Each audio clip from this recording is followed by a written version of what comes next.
Hello, everybody, and welcome from Studio A in Texas, USA. It's the award-winning In Wheel Time Car Talk Show. On today's 2-hour extravaganza, we talk about EVs. Extravaganza. Yeah, EVs today. It's Electric Vehicle Show. God help us all. They're coming, like it or not, and it's time for us to delve into all of it. We got guests, if we can get them on with us, and we're going to talk about it whether you like it or not. And I have to tell you that I'm going to go clawing my way through this. All right. Inside our new car showroom, the BMW X6 and the Ram 2500 Power Wagon. We'll give you in-depth reviews of each. We've got this week's automotive news, tons of guests, Conrad's Car Clinic, Today in Automotive History, news headlines, all of that in today's 2-hour In-Wheel Time Car Show for Saturday, August 1st, 2020. Howdy, along with Mike out of this world, Mars, it's working on technical issues back off camera, off the stage here, yeah. Along with King Conrad DeLong, I'm Don Armstrong. So glad that you could join us today. And like I said, we're going to talk about EVs. You know, I haven't had a lot of luck with EVs. No, you've struggled a little bit, and I'm not real sure why. Well, I do know why. I think part of the problem is that this house that I'm living in is not set up as an EV charging station. Because it doesn't have enough power coming into it. Well, it does have enough power coming into the house. The problem is that I don't have the setup for that. Oh, well, yeah, you don't have the 220 power charging station. I don't have the 220 power. And when I did take either one of the EVs that I had here in the past year to a charging station, they wouldn't accept the charge that was coming out of the 440 plug. At least one of them. That's weird. It was weird.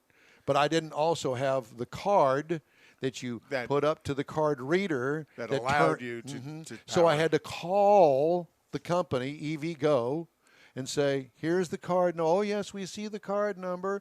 Go ahead and unplug it. Go ahead and plug it back in, lock the door, turn off the car, blah, blah, blah, it's blah, kind of blah. like what we're going through here to get Zoom up. No, it's not kind of like that. It's exactly like that.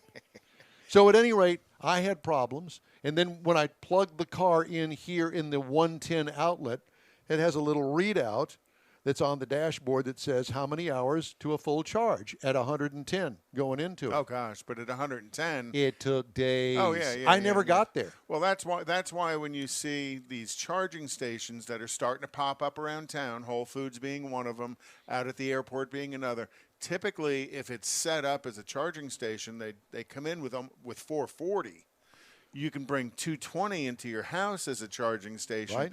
But that power hit charge is really going to come out of a 440 volt charging station. Right. And most of the cars will take that 440 charge to a full charge on the car in about 30 minutes or so. Right.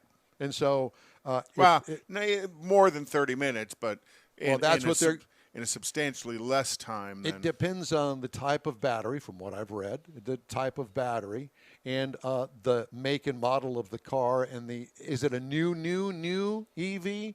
Well, chances are it'll take about 30 minutes with the new tech batteries and that sort of stuff. Let's get into all of that. So do we have Buzz on Zoom now? We do? I'm on Zoom. Oh, Buzz? Welcome to the show. Yeah, welcome. You can hear me? Yes, we can hear you. We can see you as well. Excellent. So all this work in the background by Mars worked. And let's not forget Jeff Zekin, too. And the Jeff Zekin. So joining us is Richard Buzz Smith, the EVangelist. And where are you talking to us from, Buzz? I'm in Fort Worth, Texas, up in my upstairs studio. Well, very nice. Well, we sure appreciate you joining us on this rainy Saturday here in the Houston, Texas area. So I guess I kind of gave a little bit of an overview of some of the problems that I've had. But, 30 minutes, let's just break it down and talk to what we were just talking about. 30 minutes on a charge. New EVs with 440 or a big high voltage plug-in like you would have at Whole Foods, that's about 30 minutes, right? 30 minutes usually is 80% charge on the new batteries. They'll start slowing down in order to be gentle to the battery as they get above about 80%.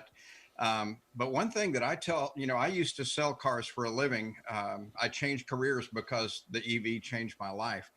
But I tell my customers, try the 110. Chances are you won't need anything more. Now, you're trying to fill up a battery that was almost empty. So, yeah, that could take a long time. But in the real world, the average American drives less than 40 miles a day.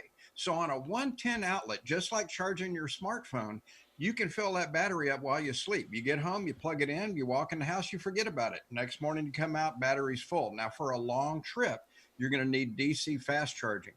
Now, there's 3 levels of charging with cars. You mentioned the 110, that's called level 1. Yep. And you're going to get between 4 and 8 miles of range per hour that you're plugged in, depending on the amperage of the circuit. The 220 that you were talking about, and those come in 30 amp, 40 amp, and 50 amp flavors, you're typically going to drop in about 25 miles per hour that you're plugged in, or up to 40 or 50, depending on the amperage. That would be like plugging it into the dryer outlet. Yes, exactly. Gotcha. Exactly. All right. And then the next step up, and you won't have this in your home because it uses more amperage than your entire house does, is those 440 chargers. DC fast charging is what it's called. And instead of AC having to be converted to DC to be stored in the battery, it is shoving DC energy into that battery. And those are, you're going to spend a minimum of $14,000 to have one. Now, for businesses that are thinking about installing one, the federal government has a tax credit for them up to $30,000. So a lot of businesses can install these to attract customers. You'll find that EV buyers, at least in the beginning, were higher income because they were buying things like Teslas. Nowadays, you're finding that even the Chevy Bolt this month, they have them $11,000 off. And so you can buy one of those. And after the state and federal income tax credits, you're down around a $26,000 car that needs no maintenance and no fuel at all. Now, do you find that the Whole Foods, the airport, are they at 220 or are they at 440? Typically, the Whole Foods will be 220. And a lot of times those are getting offered up for free. The cost of the 440 chargers are so high that those are going to be pay stations. Which would be like the EV. You'll only use those when you're traveling between cities, or if you're an apartment dweller, let's say, and can't charge at home or at work, you might need to quickly get a charge. Then you would go pay for the electricity. What would it typically take on a charge financially to charge at a 440 station for 30 minutes and get 80% charge? What would it typically cost you? I understand the cost of electricity varies, but generally speaking, what would that cost you on your credit card? What I'm seeing in Texas, it's at about $6 to get to 80% of a charge. Okay. Oh, wow. So $6 to go probably 200 miles at the most. Yeah. That's Okay. not bad at all. I mean, you got to think $6 is going to be 3 gallons of gas today, and 3 gallons of gas with your best fuel economy vehicle is going to be less than 100 miles. Right. So, but we're talking also, but we're talking about $6 of gas. Right. So they're actually comparable in that genre. If you want to put those two things together, am I correct? Yeah. So it's a lot less expensive than gasoline, and when you're charging at home in Texas, it's real easy to get 10 cents per kilowatt hour. And so if you're driving 12,000 miles a year, you're going to spend about $30 a month on electricity when you're charging at home. And so that's the dollar equivalent of 80 to 100 miles per gallon. What is the payback on a typical, if there is such a thing, average price of an EV? So you go, let's use $50,000. Is $50,000 probably about average, or 40? Give me a number. Well, there's kind of a gap in that range. You know, when you're looking at the more affordable ones, and those are the Kias, the Hyundais, the Chevys, you're looking at high 30s to mid 40s. Right. The both of the ones that I drove the Kia and the Chevy, and they were both right at about $40,000. Yeah. So remember, there's not in the case of Chevy because they've sold too many of them, but the federal income tax credit is $7,500. The Texas state rebate's $2,500. So that's 10 grand off right there. So now you've taken that $40,000 car and you've made it a $30,000 car that you will never have to put gasoline in. So the payoff is instantaneous. A lot of people think you've got to own it for years, but that's not the case. But there is also the maintenance part of it. And when it comes to an EV, the maintenance part is the battery life. So from what I've read, battery life at the most is about 10 years if you treat it right. Am I correct? Oh no. We've already seen one guy go over 470,000 miles on his original battery pack with no measurable degradation. So today's modern lithium ion batteries will outlast the car, and the battery is still usable at that point. I've seen them use them for solar panel backup in their homes. GM uses them to power their data center if the main line power goes out. So battery backup for an entire data center. So the batteries today will way outlast the car. Now they're warranted for 8 to 10 years, depending on manufacturer, and 100,000 miles. So if anything goes wrong, and that's not just the battery, that's the electric drivetrain, that's the charging system, that's everything, is warranted for typically 8 years, 100,000 miles. And most people today don't keep a car 8 years. So it's going to last beyond the time that you'll own the car. And that warranty is transferable to the next owner. So let's go back to the payback aspect of it. So I pay, let's just say $20,000 for a stripped, bare naked car that's brand new. After discounts, after rebates, after federal incentives. $20,000 for that car. And I travel, let's just say 20,000 miles a year. And if I do the same thing in a electric vehicle as opposed to a gasoline vehicle, what are my savings? You're typically going to be right at break even. I did I've got a spreadsheet that calculates this for people, but I compared a $24,000 Chevy Trax to a $40,000 or $39,000 Chevy Bolt EV. Yep. And when you calculate savings on oil changes, savings on fuel, it ends up being that the monthly actual cost of ownership, total cost of ownership, including fuel and everything, the Bolt was within $3 or $4 a month. So that's why I'm saying there is no waiting to break even. Now that was only at 12 to 15,000 miles a year. If you're driving 20,000 miles a year, you're making money by owning an EV. You're saving big time. Okay, let's go into the actual aspect of owning one, and let's take a trip to Fort Worth. Okay, depending on the vehicle, the size of the battery, the amount of charge, that sort of thing, and how heavy-footed you are, can I make it to Fort Worth from Houston on a single charge? Yes, I've had customers that I worked in Grapevine, Texas when I sold cars, and I had people buy Chevy Bolt EVs from me and make it to Austin, make it to Houston, Katy, and Oklahoma City without stopping to charge. Now, when they got to those destinations, it was definitely time to charge. You know, they were down around 20 miles or less of range. But at 20 miles or less of range, you get a little anxious about, am I going to get there? My anxiety would be out the roof. I'd be so nervous. I'd just see me on the side of the road waiting for the electric truck to come and give me a boost so I could get it to some charging station. Well, you're a newbie. Of course you're going to have range anxiety. What most people don't realize is that when you drive gasoline cars, you still have range anxiety. Yeah, but it's easily solved by going to a gas station and filling up quickly. And let's just stop there just for a minute. When you say filling up quickly, I can fill up a car that, I don't know, 15-gallon tank in 5 minutes and be out of the gas station. With an EV, I've got to stay there at least 30 to get a full charge to go 200 miles. If you can find a 440 charging station. Well, we're assuming. And there are apps to help you find them. Yes, exactly. But you see how my range anxiety builds up? I'm anxious anyway. And so I yes, he is. I'm a little amped up, so to speak. So the other question is, like my iPhone, does the battery life diminish based on the frequency of charge? So the more I charge my iPhone, the shorter the battery life is. All lithium-ion batteries degrade over time. What we're finding is that the manufacturers have left margins in the battery where it's not noticeable to the end user over the life of the car. If you do 440 charging all the time, that's a little harder on the battery. It's going to shorten it's not the life of the battery, but the effective range of the battery might decrease a little bit over time. But by a little bit, I'm talking about, 8% or less.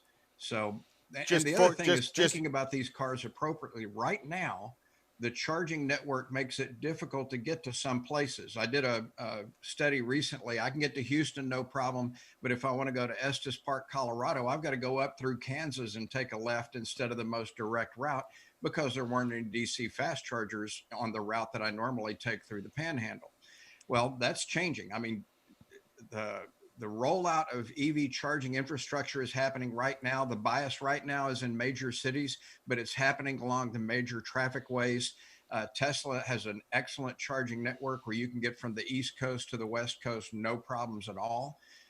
You are going to stop for 30 to 45 minutes at a time, but you're going to have to stop to eat and go to the bathroom sooner or later anyway. So, Buzz, we're running out of time here, but I want to ask you before we leave. I think that next year is going to be a huge turning point when it comes to the actual vehicles that are available that are becoming EVs. And some of them are all new, designed to be an EV. Some of them are actually going to be offered that were originally gasoline, all EVs. This thing is about to explode. Do you think a lot of people are going to buy these? Absolutely. If they will actually go test drive one, they will buy it. I had people come in that owned Corvettes that bought an EV from me. I had people drive all the way from Louisiana to buy a pickup truck. They drove away in an EV. Once they experience what it's like to drive the thing, and I'm talking about amazing cornering, amazing acceleration, they'll forget about gas cars. And within the first month or two, that anxiety that you had goes away. They're so much fun to drive that you'll forget about gas cars. In fact, that Mustang, when that Mustang comes out, holy cow, that's going to be a big deal. And when the pickup trucks come out, that's going to blow Texas away. So what is it that you're really looking forward to in the next 12 months that's coming to market? Give me three. The Mustang is the big one. I think within the next 12 months, they'll actually start showing up for viewing only around November of this year at major Ford dealerships. The next one's COVID-19 slowed things down a little bit. I was expecting the Rivian pickup truck within the next year, their SUV shortly thereafter. The Tesla Cybertruck that, if you haven't seen the announcement, is going to be built in Austin, Texas. Yes. Woo! We're all excited about that. When the pickup trucks come out, when you have a pickup truck with 1,000 horsepower, unbelievable towing capacity, and 0 to 60 in 3 seconds, and the effective equivalent fuel mileage of 80 miles per gallon, gasoline pickup trucks are going by the wayside, except for those people that have to drive very long distances all the time. You didn't mention the Hummer EV that General Motors has been talking about, and there's been a bit of a buzz. Excuse that's not meant as a pun, but the buzz about that lately, because just this week they were talking about the new Hummer EV may be released this fall. Yes. Well, no, this fall they're going to do the unveiling. It will start showing up, I believe, about a year from now to a year and 3 months from now. And yeah, that's going to be a game changer. That's 1,000 horsepower. And Chevrolet, I was really disappointed. One of the reasons I went ahead and retired was it looked like Chevy wasn't going to get any more EVs after the new version of the Bolt EUV that's coming out. But Chevy has announced they've got a new pickup based on their Ultium battery technology. And here, you mentioned old gasoline designs being changed for electric vehicles. The next generation coming out, instead of these hard battery packs, are going to have what they call it's like a baggy battery that can be shaped to fit into storage areas where the truck can be built from the ground up as an EV. So think about the bed walls in a pickup truck. Now, instead of being hollow, there'll be batteries in there, but they're just these packs, these flexible packs that get shoved up in there. That's gonna change everything. As technology advances, so will the EV. So can we just go ahead and have you come on down and spend an entire weekend with us, and we can just devote it all to a conversation between us and you?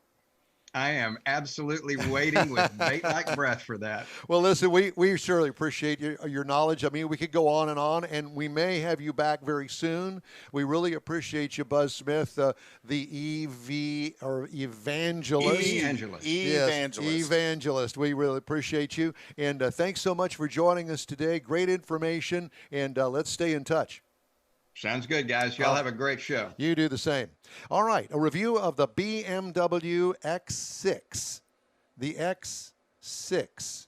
I didn't even know that they had an X6. Yeah, that's kind of their big coupe SUV-ish thing. A big coupe SUV-ish thing. Yep. Okay, well, You know, it's a large SUV, but it's not a hatchback SUV.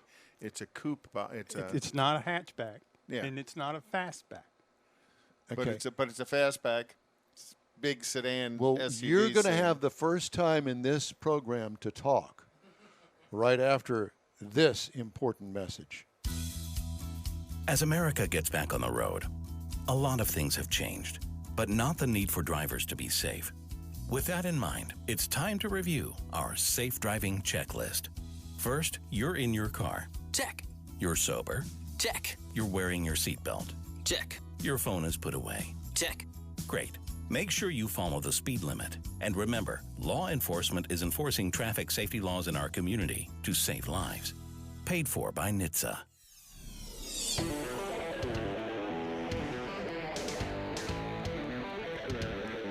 This is kind of the way I feel today is all amped up. Does that make sense to you? Yeah. You always bring an electric vibe to the show. I bring in an electric vibe. You make me tingle. Oh, that sounded bad. Yeah, it did. I'm glad I'm on this side of two tables from you at this point. You're socially distanced. I am. Hey, thanks for joining us for today's In Wheel Time car show. We sure appreciate you joining us. It's an EV show today, and we're going to kind of focus on that. Right now, we're going to take a quick break, and we're going to focus our attention on a car review, and that would be Mr. Mars had a BMW X6. Okay, it's all yours. You can go ahead. BMW X. Now say it carefully. X6. X6 X Drive 40i. Good Lord. Ridiculous.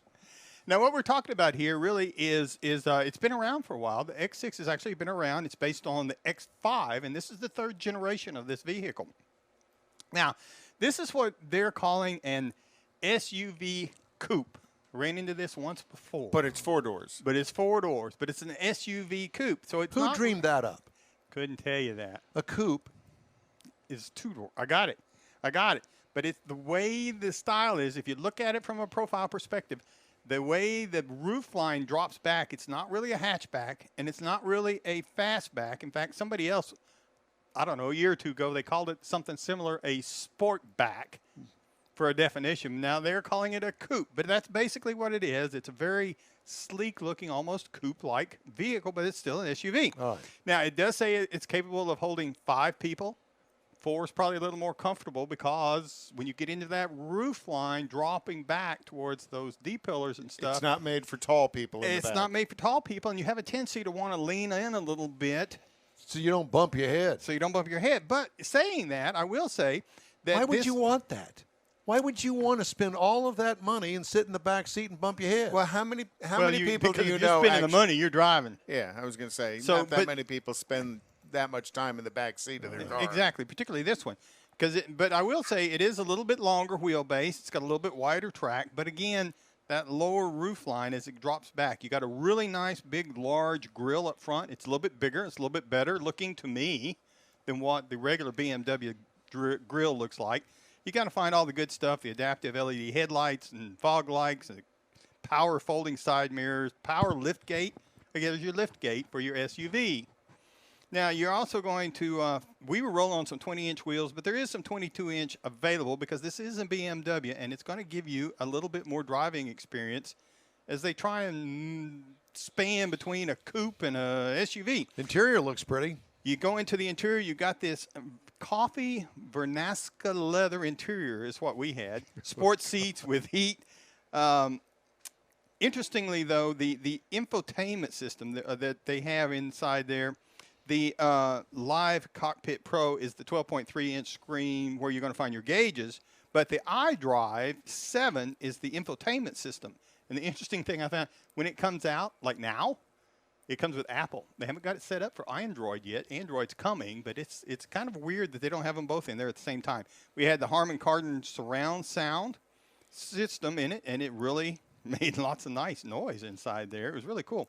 And it's got 27.5 cubic feet of storage behind the seats, and then you can get, if you fold the seats down, the rear seat folds down, you can get 59.6 total storage in here. And then so you don't have to worry about a backseat That's passenger. right. And so what it's done, it's Can lay down. increased the cargo space a little bit, but you're giving up some my opinion, some passenger comfort space Engine for that looks style. pretty. Now, that engine is a 3.0 liter V6, and it's 335 horsepower, 330 pound-feet of torque. So it's got a little bit of juice. It's backed by an 8-speed automatic transmission. But that's the workhorse within BMW that with the sequential scroll turbocharger. Yes. So it'll produce some juice up, and it'll tow 7,200 pounds. It's a little bit bigger, and it'll actually physically do it. So the EPA says you should be looking for about 20 miles per gallon in the city, 26 out on the highway, combined 22. I didn't get quite 22 the week I had it. Of course not. No, you never Because do. this is a BMW, and you put it in the sport mode, and you get a little bit more driving experience out of it. 0 to 60 in 5.2 seconds is what BMW Driving claims. experience. How much does this thing cost? A bunch. If you're looking to compare it to something, you're going to look at an Audi Q8, starts at 68. Maybe an Mercedes-Benz GLE coupe, sport coupe at 72. A base BMW X6 is $64,300. But our base test vehicle was $66,500, and the MSRP as tested, with a few option packages on it, bumped up to $77,020. All right, thank you, sir. The In Wheel Time show streams on Facebook.com/InWheelTime, on YouTube, and InWheelTime.com. Podcasts available on Apple Podcasts, Spotify, Stitcher Radio, iHeart Podcast, TuneIn, Google Podcast, and Podcast Addict. We have the events calendar and more next on the In Wheel Time Car Show right after this quick break. There's no greater pain a parent can suffer than losing a child. And yet, heat stroke deaths in hot cars are on the rise. The temperature inside a vehicle can reach deadly levels in just a few minutes. Leaving windows cracked does not help. These preventable deaths can occur even when the outside temperature is as low as 57 degrees. Never leave your baby or child in a vehicle, even for a short period. And always check the back seat before you get out of the car. Where's baby? Look before you lock. Paid for by the National Highway Traffic Safety Administration. Social distancing slows the spread of coronavirus, so we should all stay home to lower the risk for everyone. More info at coronavirus.gov. Let's all do our part, because we're all #AloneTogether. Brought to you by the Ad Council. Hey, thanks for joining us for today's In Wheel Time Car Show, the most informative and entertaining car talk show on video. Vadio. Video and radio kind of combined. You like it? Yeah. Is this I'm sure that. Is this a new word by Well, Don? I just kind of made it up. I didn't read it anywhere. So Well, we're going to add #Vadio. all right. All right, time now for the events calendar, and Conrad's got that. Well, tonight, not if the weather holds out and it doesn't look good, there's quite a few things going on. This is the on. You're going to keep messing with my microphone. I'm sorry. It was fine until you touched it. Now you touch. Stop. Because it was overdriven, and I was trying to adjust it. So tonight is an on night for Nifty 50s up off of Grogan's Mill. I'm debating whether or not I'm going to go, but looking at the weather, it might be a little tough. Also tonight at 5 p.m. is the Camp Hope fundraising car show in Santa Fe. The tune-in test out at Houston Motorsports Park. Probability is low that it's going to go on. No, I don't think that's a race out there tonight. Gina's. I'm sorry, that's Sunday is tune-in test. Oh, okay. At Houston Motorsports Park. Lone Star Diesel's meet is tonight at 6 p.m. in Montgomery. The CarQuest Hot Summer Nights at Houston Motorsports Park tonight at 6 p.m. Going to be the place to be, weather permitting. Go out there and watch some awesome asphalt racing.